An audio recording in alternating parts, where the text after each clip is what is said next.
Hi students, welcome back to QA focus. ഇന്ന് നമ്മൾ electro കെമിസ്ട്രിയാണ് നോക്കുന്നത്. ഓണം എക്സാമിൻ്റെ ഒരു study time table video already upload ചെയ്തിട്ടുണ്ട്. കാണാത്തവരൊന്ന് കണ്ടേക്കണേ. ലൈക്ക് ചെയ്യാനും ഷെയർ ചെയ്യാനും സബ്സ്ക്രൈബ് ചെയ്യാനും മറന്നു പോകരുതേ.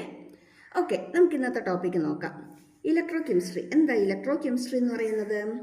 ഇലക്ട്രോ കെമിസ്ട്രി എന്ന് പറയുന്നത് the study of interrelationship between chemical reaction and electrical energy. Chemical റിയാക്ഷനും അതിൻ്റെ അകത്തുനിന്ന് ഇലക്ട്രിക്കൽ എനർജി പ്രൊഡ്യൂസ് ചെയ്യുന്നതും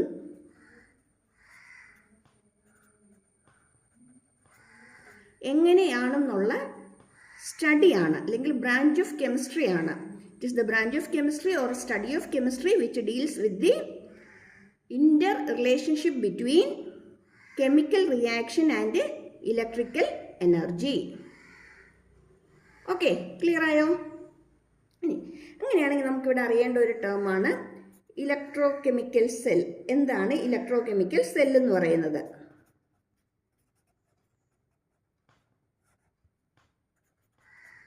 ഇലക്ട്രോ കെമിക്കൽ സെൽ എന്ന് പറയുന്നത് കെമിക്കൽ എനർജിയെ ഇലക്ട്രിക്കൽ എനർജി ആയിട്ട് കൺവേർട്ട് ചെയ്യുന്നതാണ്. It converts chemical energy into, ഷോർട്ടാക്കി എഴുതുകയാണേ, electrical energy by redox reaction.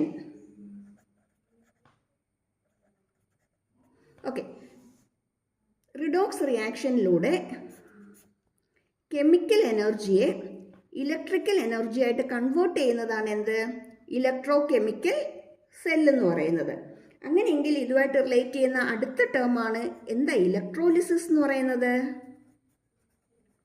Electrolysis അതായത് ഇലക്ട്രിസിറ്റി പാസ് ചെയ്തുകൊണ്ട് നടക്കുന്ന കെമിക്കൽ റിയാക്ഷനെയാണ് എന്ത് പറയുന്നത്? ഇലക്ട്രോലിസിസ്. അതായത് കറണ്ടിന്റെ പ്രസൻസിൽ നടക്കുന്ന കെമിക്കൽ റിയാക്ഷനാണ്. That is the chemical reaction takes place on passing electric current. Chemical reaction that takes place on passing electric current. Chemical reaction takes place on passing electricity അല്ലെങ്കിൽ കറണ്ട്.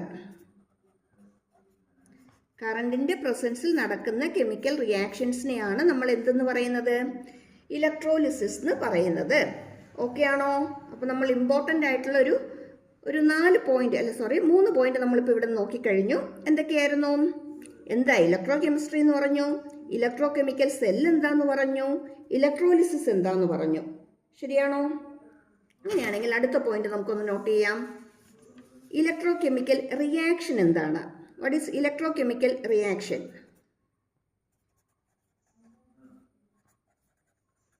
ഷോർട്ടാക്കി എഴുതുന്നതേ ഉള്ളൂ.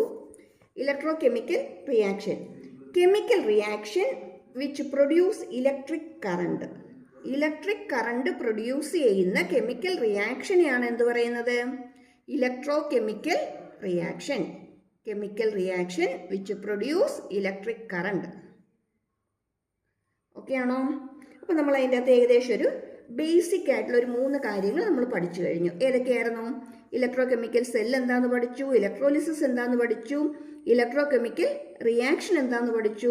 ഒപ്പം തന്നെ ഇലക്ട്രോ കെമിസ്ട്രി എന്ന് വെച്ചാൽ എന്താണെന്ന് നമ്മൾ പഠിച്ചു. Branch of chemistry that deals with the relation between chemical reaction and electric current അല്ലെങ്കിൽ electrical energy. Okay, electrical energy clear ആയോ? ഇനി അടുത്ത നമുക്ക് അറിയേണ്ട ഒരു ടേമാണ് SEP. SEP എന്താ? SEP standard electrode potential. Standard electrode potential E0. Standard electrode potential അതിനെ നമ്മൾ റെപ്രസെന്റ് ചെയ്യുന്നത് E0 വെച്ചിട്ടാണ്. The electrode potential at standard condition. The electrode potential അല്ലെങ്കിൽ the potential of the electrode at standard condition. ഏതൊക്കെയാണ് standard condition വരുന്നത്? 298 kelvin ആയിരിക്കണം, 1 atmospheric pressure ആയിരിക്കണം. ഇനി സൊല്യൂഷൻ്റെ കോൺസെൻട്രേഷൻ 1 മോളാർ കോൺസെൻട്രേഷൻ ആയിരിക്കണം. അപ്പോൾ നമുക്ക് എന്ത് പറയാം? Standard electrode potential is the potential of the electrode at 298 Kelvin, 1 atmospheric pressure and 1 molar concentration of the solution. Potential of the electrode at standard condition. Standard condition means 298 Kelvin, 1 atmosphere pressure, 1 molar concentration of the solution. നമ്മൾ represent ചെയ്യുന്നത് E0. Clear ആയോ? ഇങ്ങനെയെങ്കിൽ ഇതുമായിട്ട് relate ചെയ്ത് നമുക്ക് അറിയേണ്ടുന്ന വേറൊരു term കൂടിയുണ്ട്. Already നമ്മളത് ഫിസിക്സിൽ പഠിച്ചും കഴിഞ്ഞതാണ്. EMF, കറണ്ട് ഇലക്ട്രിസിറ്റിക്കകത്ത് പഠിക്കുന്നതാണ്. എന്താ EMF? ഇലക്ട്രോമോട്ടീവ് ഫോഴ്സ് അല്ലേ? EMF means electromotive force. ശരിക്കും ഇത് എന്ത് തന്നെയാണ് സംഭവം? പൊട്ടൻഷ്യൽ തന്നെയാണ്. പൊട്ടൻഷ്യൽ അല്ലെങ്കിൽ പൊട്ടൻഷ്യൽ ഡിഫറൻസ് തന്നെയാണ്. അപ്പോൾ നമ്മൾ ഇതിനെ മെഷർ ചെയ്യുന്ന എന്തിൽ തന്നെയാണ്? വോൾട്ടിൽ തന്നെയാണ്. വോൾട്ടേജ് തന്നെയാണ് EMF എന്ന് പറയുന്നത്. അതായത് ഇലക്ട്രോമോട്ടീവ് ഫോഴ്സ് എന്ന് പറയുന്നത് potential difference between the 2 electrodes of A cell. Electrodes of A galvanic cell അല്ലെങ്കിൽ ഏതെങ്കിലും ഒരു സെല്ലിൻ്റെ 2 ഇലക്ട്രോഡിനും എക്രോസ് ആയിട്ട് വരുന്ന പൊട്ടൻഷ്യലിനെയാണ് നമ്മൾ എന്ത് പറയുന്നത്? EMF. ക്ലിയർ ആയോ? PD ആരാ? പൊട്ടൻഷ്യൽ ഡിഫറൻസ് അല്ലേ? Between 2 electrodes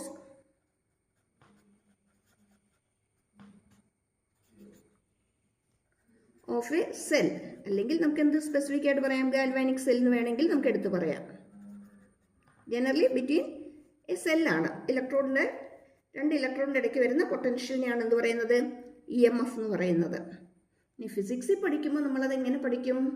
in open circuit എന്ന് പഠിക്കും. അതായത് ഒരു സർക്യൂട്ടിൽ ഒരു ബാറ്ററി കണക്ട് ചെയ്യാതെ ഒരു ബാറ്ററി എടുത്തിട്ട് നമ്മൾ അതിൻ്റെ 2 ഇലക്ട്രോഡിന് ഇടയ്ക്കുള്ള പൊട്ടൻഷ്യൽ മെഷർ ചെയ്യുമ്പോഴാണ് നമുക്ക് EMF കിട്ടുന്നത്. സർക്യൂട്ടിൽ കണക്ട് ചെയ്ത് കഴിഞ്ഞിട്ട് നമ്മൾ ഏതെങ്കിലും 2 പോയിന്റിന് ഇടയ്ക്കായിട്ട് നമ്മൾ മെഷർ ചെയ്യുമ്പോൾ നമ്മൾ അതിനെ പറയുന്നത് പൊട്ടൻഷ്യൽ ഡിഫറൻസ് എന്നാണ്. നമ്മളവിടെ കുറച്ചും കൂടി ഒന്ന് സ്പെസിഫിക് ആയിട്ട് പറയും. ഇവിടെ നമ്മൾ ജനറൽ ആയിട്ടുള്ള ഡെഫിനിഷനാണ് പറയുന്നത്. Potential difference between 2 electrodes of A cell അല്ലെങ്കിൽ ഗാൽവാനിക് സെൽ. ഓക്കെ. ഇനി ഒരു സെല്ലിൻ്റെ EMF എങ്ങനെയാണ് നമ്മൾ മെഷർ ചെയ്യുന്നത് നമുക്ക് നോക്കാം. ഈ cell is equal to E cathode minus E anode. E cathode minus E anode.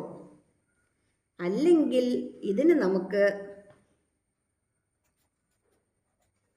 E right minus E left എന്ന് എഴുതാം.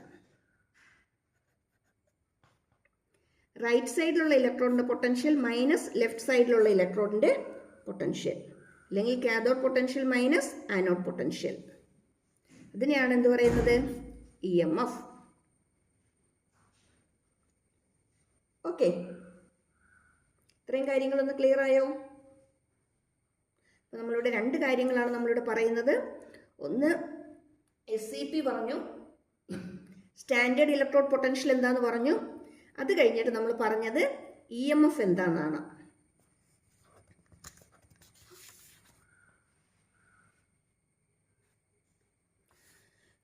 നോക്കിയേ, ഇമ്പോർട്ടൻ്റ് ആയിട്ടുള്ള 2 കാര്യങ്ങൾ കഴിഞ്ഞു. സ്റ്റാൻഡേർഡ് ഇലക്ട്രോഡ് പൊട്ടൻഷ്യൽ എന്താന്ന് പറഞ്ഞു, സെൽ പൊട്ടൻഷ്യൽ അല്ലെങ്കിൽ EMF എന്താന്ന് പറഞ്ഞു. ഇനി നമുക്ക് അറിയേണ്ടതാണ് standard hydrogen potential.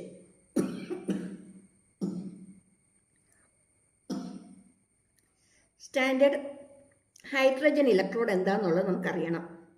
SHE, standard hydrogen electrode.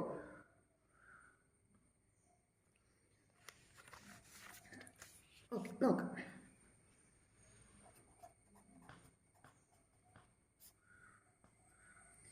Standard hydrogen electrode എന്ന് പറയുമ്പം നമ്മൾ അതിൻ്റെ ഫസ്റ്റ് പോയിൻ്റായിട്ട് നമ്മൾ നോട്ട് ചെയ്യേണ്ടത് platinum electrode dipped in 1 molar concentrated HCl solution. Platinum rod dipped in 1 m molar concentrated HCl solution. ഒപ്പം തന്നെ എന്തും ചെയ്യുന്നുണ്ട്, H2 ഗ്യാസ് ബബിൾ ചെയ്യുകയും ചെയ്യുന്നുണ്ട്. 1 atmospheric pressure and 298 Kelvin അല്ലെങ്കിൽ എന്ത് പറയാം 25 ഡിഗ്രി സെൽഷ്യസ്. ഇപ്പം സ്റ്റാൻഡേർഡ് ഹൈഡ്രജൻ പൊട്ടൻഷ്യൽ ഇലക്ട്രോഡ് എന്ന് പറയുമ്പം പ്ലാറ്റിനം റോഡാണ്. 1 മോളാർ കോൺസെൻട്രേറ്റഡ് HCl സൊല്യൂഷനകത്ത് അത് ഡിപ്പ് ചെയ്ത് വെച്ചിട്ടുണ്ട്. ഒപ്പം തന്നെ അവിടെ എന്ത് ചെയ്യുന്നുണ്ട്, H2 ഗ്യാസ് ബബിൾ ചെയ്യുകയും ചെയ്യുന്നുണ്ട്. ഇനി അതിൻ്റെ കണ്ടീഷൻ എന്തൊക്കെയാ, 1 അറ്റ്മോസ്ഫിയറിക് പ്രഷർ ആയിരിക്കണം, 298 കെൽവിനിലായിരിക്കണം. ഇനി സെക്കൻഡ് പോയിന്റ് ആയിട്ട് നമ്മൾ നോട്ട് ചെയ്യേണ്ട കാര്യം, SHയുടെ അതായത് സ്റ്റാൻഡേർഡ് ഹൈഡ്രജൻ ഇലക്ട്രോഡിൻ്റെ potential, electrode potential 0 standard hydrogen ഇലക്ട്രോഡിൻ്റെ electrode potential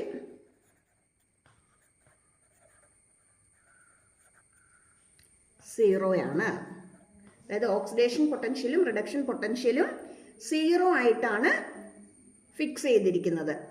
arbitrary fixed at 0. Clear ആയോ?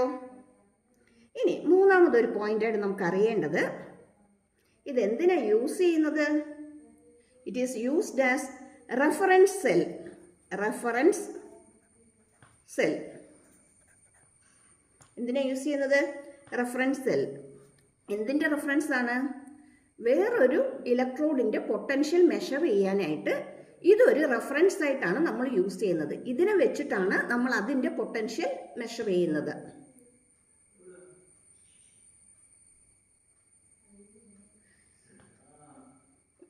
Cell to measure electrode potential of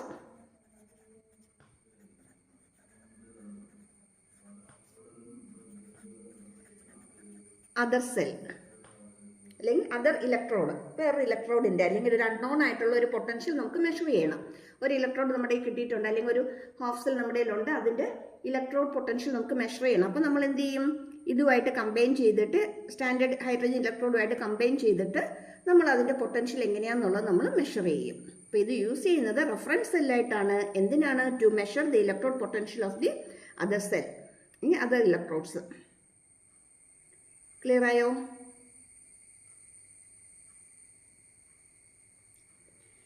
okay, ഇനി നമ്മൾ ഇതിനെങ്ങനെയാണ് റെപ്രസെൻറ്റ് ചെയ്യുന്നത്? ഇമ്പോർട്ടൻ്റ് ആണ്, ഇതെല്ലാം പഠിച്ചിട്ടോണം കേട്ടോ, മറന്നു പോരുതും. ഇമ്പോർട്ടൻ്റ് ആണ്. ഇങ്ങനെ പോയിന്റ് ബൈ പോയിന്റ് ആയിട്ട് പഠിക്കുകയാണെങ്കിൽ നിങ്ങൾക്ക് ഓർത്തെടുക്കാനും എളുപ്പമാണ്. ഇനി ഇതിൻ്റെ അകത്ത് 1 മാർക്ക് ക്വസ്റ്റ്യൻ വല്ലതും ചോദിക്കുകയാണെങ്കിൽ നമുക്ക് പെട്ടെന്ന് ഓർത്തെഴുതാനും പറ്റും. ഇതിനെങ്ങനെ നമുക്ക് റെപ്രസെൻറ്റ് ചെയ്യാൻ നോക്കാം. കാഥോഡായിട്ടാണെങ്കിൽ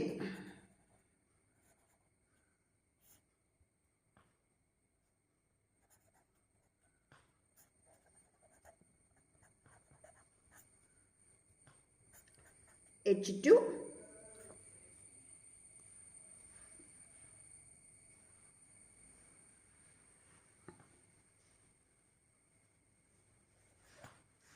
ഗ്യാസാണ്, 1 അറ്റ്മോസ്ഫിയറിക് പ്രഷറിലായിരിക്കും. ഇവിടെ എന്താ ഉള്ളത്? പ്ലാറ്റിനം ഇലക്ട്രോഡിലാണ് അല്ലേ? പ്ലാറ്റിനം ഇലക്ട്രോഡാണ്. H പ്ലസ് അക്യൂസ് സൊല്യൂഷനാണ്, 1 മോളാറാണ്. ബാർ H2 ഗ്യാസാണ്, 1 അറ്റ്മോസ്ഫിയറിക് പ്രഷറിലായിരിക്കും. അവിടെ നമ്മൾ പല്ലേഡിയം റോഡാണ് യൂസ് ചെയ്തിരിക്കുന്നത്, പ്ലാറ്റിനം റോഡാണ് നമ്മളിവിടെ യൂസ് ചെയ്തിരിക്കുന്നത്. ഇനി ആനോഡാണെങ്കിൽ നമുക്ക് എങ്ങനെ റെപ്രസെൻറ്റ് ചെയ്യാം?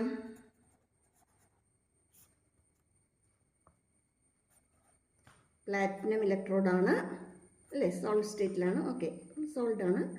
ദെൻ H2 ഗ്യാസാണ്, 1 അറ്റ്മോസ്ഫിയറിക് പ്രഷറിലാണ്. ബാർ ദെൻ H പ്ലസ് ഗ്യാസാണ്, അക്യൂസ് സൊല്യൂഷനാണ്, H പ്ലസ് ആണ് അല്ലേ? അക്യൂസിലാണ്. 1 molar concentration. Platinum H2 gas ആണ്, 1 atmospheric പ്രഷറിലാണ്. Bar H plus aqueous solution 1 molar concentration. Clear ആയോ? ഇത് രണ്ടും ഒത്തിരി ഇമ്പോർട്ടൻ്റ് ആണ്, നോട്ട് ചെയ്തിട്ടോണം, മറന്നു പോകരുതും. ഒത്തിരി ഇമ്പോർട്ടൻ്റ് ആണ്, മസ്റ്റ് സ്റ്റഡിയാണ്, പഠിച്ചിരിക്കണം. ഒപ്പം തന്നെ ഒരു പേപ്പർ എടുത്ത് ഇപ്പം തന്നെ എഴുതിയങ്ങ് പഠിച്ചോ. ഓക്കെ,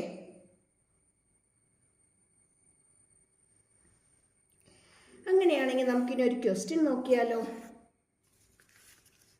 ജസ്റ്റ് ഒന്ന് വായിച്ചു നോക്കിക്കേ question. How would you determine the standard electrode potential of the system Mg2+/Mg? ഈ സിസ്റ്റത്തിൻ്റെ ഇലക്ട്രോഡ് പൊട്ടൻഷ്യൽ നിങ്ങൾ എങ്ങനെ മെഷർ ചെയ്യുന്നതാണ് ക്വസ്റ്റ്യൻ ചോദിച്ചിരിക്കുന്നത്. ഇത് NCERT ക്വസ്റ്റ്യൻ കേട്ടോ, നമ്മുടെ ടെക്സ്റ്റിൽ തന്നെയുള്ള ക്വസ്റ്റ്യൻ ആണേ.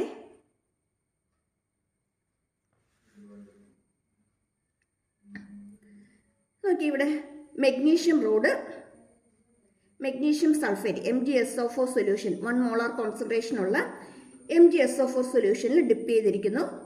ഇവിടെ നമ്മൾ സ്റ്റാൻഡേർഡ് ഹൈഡ്രജൻ ഇലക്ട്രോഡാണ് എടുത്തിരിക്കുന്നത്. ഇതൊരു ഹാഫ് സെല്ലാണ്, ഇതും അടുത്തൊരു ഹാഫ് സെല്ലാണ്. ഇത് സ്റ്റാൻഡേർഡ് ഹൈഡ്രജൻ ഇലക്ട്രോഡാണ്. നമുക്കറിയാം 1 മോളാർ കോൺസെൻട്രേഷൻ HCl സൊല്യൂഷൻ ആയിരിക്കും അതിൻ്റെ അകത്ത് എടുത്തിരിക്കുന്നത്.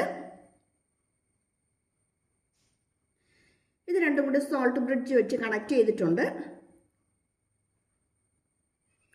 ഇലക്ട്രോഡ്സിനെ നമ്മൾ കണക്ട് ചെയ്തിരിക്കുന്നത് ഇടയ്ക്കൊരു വോൾട്ട് മീറ്ററും കൂടി കൊടുത്തിട്ടാണ്. കെമിക്കൽ റിയാക്ഷൻ നടക്കും. കെമിക്കൽ റിയാക്ഷൻ നടക്കുമ്പോഴത്തേക്ക് ഇവിടെ എന്ത് പ്രൊഡ്യൂസ് ചെയ്യും? ഇലക്ട്രിസിറ്റി പ്രൊഡ്യൂസ് ചെയ്യും, കറണ്ട് പ്രൊഡ്യൂസ് ചെയ്യും. അങ്ങനെയാണെങ്കിൽ ഈ വോൾട്ട് മീറ്റർ റീഡിംഗ് കിട്ടുന്നത് എന്തിന് ഈക്വൽ ആയിരിക്കും? ഈ സിസ്റ്റത്തിൻ്റെ പൊട്ടൻഷ്യലിന് ഈക്വൽ ആയിരിക്കും. ക്വസ്റ്റൻ അങ്ങനെ നമുക്ക് ചോദിച്ചിരിക്കുന്നത് അല്ലേ, പൊട്ടൻഷ്യൽ ഓഫ് ദി സിസ്റ്റം എന്നാണ് ചോദിച്ചിരിക്കുന്നത്. അപ്പോൾ നമുക്ക് കിട്ടുന്നത് ഈ സെല്ലിൻ്റെ വോൾട്ടേജ് ആയിരിക്കും, അല്ലെങ്കിൽ ഈ സെല്ലിൻ്റെ EMF ആയിരിക്കും നമുക്ക് കിട്ടുന്നത്. ഈ വോൾട്ട് മീറ്ററിനകത്ത് കാണിക്കുന്നത് ഇതിൻ്റെ വോൾട്ടേജ് ആയിരിക്കും. കാര്യം എന്താ? ഹൈഡ്രജൻ, സ്റ്റാൻഡേർഡ് ഹൈഡ്രജൻ ഇലക്ട്രോഡിൻ്റെ പൊട്ടൻഷ്യൽ 0 ആണ്. ഇത് 0 ആണെങ്കിൽ പിന്നെ വോൾട്ട് മീറ്റർ കാണിക്കുന്ന ആരുടെ ആയിരിക്കും? ഈ സെല്ലിൻ്റെ, ഈ ഹാഫ് സെല്ലിൻ്റെ പൊട്ടൻഷ്യൽ ആയിരിക്കും നമുക്ക് കിട്ടുന്നത്. ക്ലിയർ ആയോ? എക്സാമിന് ഇങ്ങനെ ഒരു ക്വസ്റ്റ്യൻ കിട്ടിയാൽ നമുക്ക് ആൻസർ എഴുതാൻ പറ്റും? ഇത് ഫിഗർ വരയ്ക്കാമെങ്കിൽ വരച്ചോളൂ, ഏറ്റവും നല്ല കാര്യം. മാർക്ക് നമുക്ക് ഒട്ടും തന്നെ പോകാതിരിക്കും, ഫുള്ള് കിട്ടും. അല്ലെങ്കിൽ നമുക്കിനി ആൻസർ പോയിന്റ് ബൈ പോയിന്റ് ആയിട്ട് എഴുതണമെങ്കിൽ നമുക്ക് എങ്ങനെ എഴുതാം എന്ന് തന്നെ നോക്കാം. First one, magnesium electrode. Magnesium electrode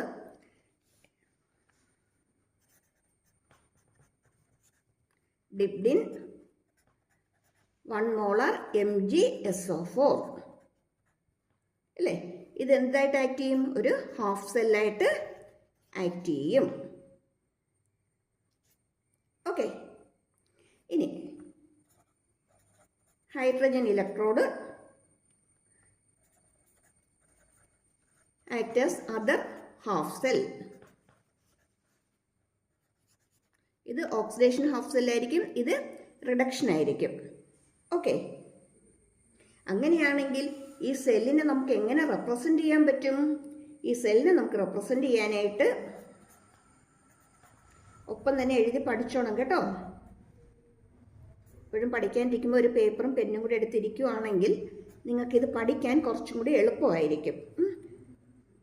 double bar H+ 1 molar കോൺസെൻട്രേഷനിലാണ്. H2 ഗ്യാസാണ്, 1 അറ്റ്മോസ്ഫിയറിക് പ്രഷറിലായിരിക്കും. ആരും കൂടി ഉണ്ട്? പ്ലാറ്റിനം ഇലക്ട്രോഡും കൂടി ഉണ്ട്.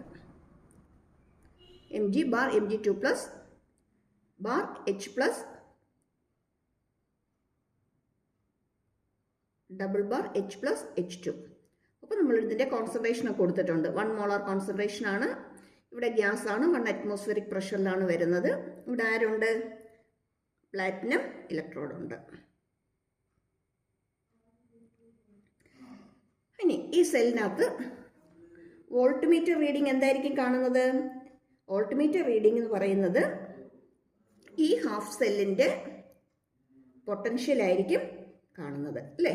വോൾട്ട്മീറ്റർ റീഡിംഗ് ഗീവ്സ്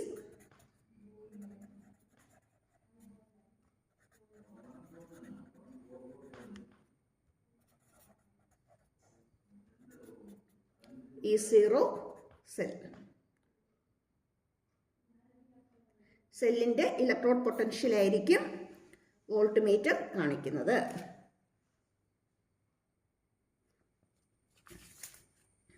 നമുക്ക് ഇവിടെ E0 സെൽ എന്ന് പറയുന്നത് നമുക്കറിയാം, it is E cathode minus E ആനോഡാണ് അല്ലേ? ഈ കാഥോഡ് മൈനസ് ഈ ആനോഡാണ്. അല്ലെങ്കിൽ നമുക്കിവിടെ ഈ റൈറ്റ് മൈനസ് ഈ ലെഫ്റ്റ് എന്ന് എഴുതാം. ഇവിടെ ഈ റൈറ്റ് എന്ന് പറയുന്നത് ഹൈഡ്രജൻ ഇലക്ട്രോഡാണ്, അത് 0 ആണ്. ഈ ലെഫ്റ്റ് എന്ന് പറയുന്നത് Mg2+/Mg.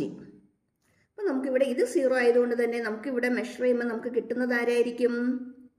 ഇതിൻ്റെ പൊട്ടൻഷ്യൽ ആയിരിക്കും. ഈ സെല്ലിൻ്റെ പൊട്ടൻഷ്യൽ അല്ലെങ്കിൽ EMF ആയിരിക്കും. ക്ലിയർ ആയോ? Okay, thank you for watching. നമുക്കിനി കൂടുതൽ വീഡിയോസും കൂടുതൽ ചാപ്റ്റേഴ്സും ഒക്കെ ആയിട്ട് നമുക്കിനി അടുത്ത വീഡിയോയിൽ കാണാം.